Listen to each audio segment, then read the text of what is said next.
And for more on those major changes proposed to the landmark law, I'm joined by Mariah Balingit, education reporter for the Washington Post.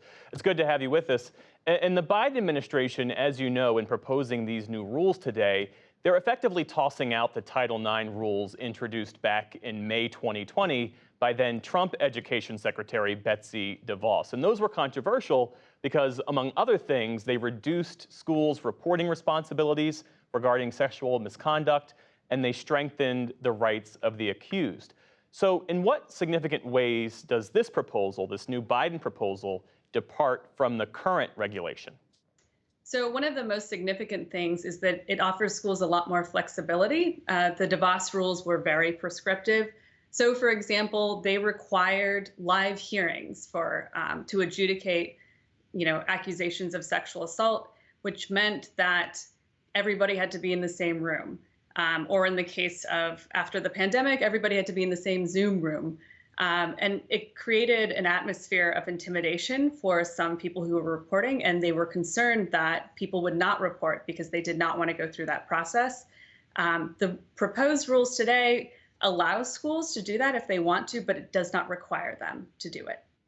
And for the first time, LGBTQ students would have federal protections under Title IX. Looking at the way the law was written back in 1972, there's no explicit language that touches that topic. So how would they have new rights? How would that work under this new proposal? Well, as you know, Title IX prevents discrimination on the basis of sex. And there's long been a debate about whether that covers sexual orientation and gender identity. And the administration wants to make very clear that it does cover both of those topics. So that means that schools are not permitted to discriminate against transgender students or LGBTQ students on the basis of their gender identity. So they have to address things like harassment. They have to accommodate students in bathrooms as well. And yet, Mariah, there's nothing in this set of proposals, at least not yet, dealing with the rights of transgender students in sports. What accounts for that delay? Is that a political consideration, given that there's a conservative push across the country? 18 states now have formalized laws preventing transgender students from participating in sports. Yeah, it's not clear why they made the decision to wait on that particular aspect. Certainly, I would say that it's one of the most controversial. And as you said, yeah, there's been several states that have outright banned transgender students from participating in school sports. It is very complicated. It's going to require a lot of nuance and perhaps a lot more thought. And certainly, I'm sure that there is a fear that if the Republicans take the House and Senate in the fall, that they can overturn this with the Congressional Review Act. So what happens next? There's a public comment period. There will certainly be pushback. There may even be legal challenges. What's the expectation for what's coming in the weeks and months ahead? Well, I certainly expect to see more backlash from conservatives. That's what we saw, for example, when Obama issued guidance protecting transgender students. And right now, it's just the start of a long, very tedious process to make these rules. So they will solicit comments.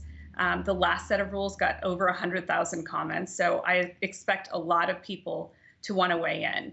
I think that they want to just carefully consider exactly how this is going to play out. And Mariah, if this proposal is finalized, it would mark the second rewrite of Title IX in 2 years. You have the Trump-era rules, which were essentially a rewrite of the Obama-era rules, and now you have the Biden proposal, which is meant to replace the Trump-era regulation.